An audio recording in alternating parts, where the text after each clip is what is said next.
5 days until Valentine's, Ruby started making cards. She and Lovebird sprinkled glitter. They curled ribbon by the yards.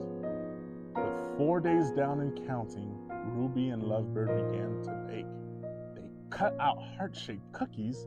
They iced a heart-shaped cake.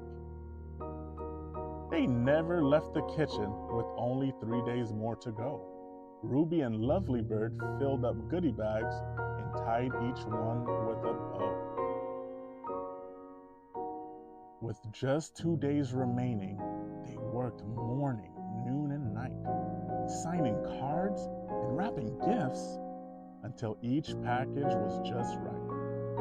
With Valentine's 1 day away, Ruby carefully checked her list. Then she loaded up her wagon.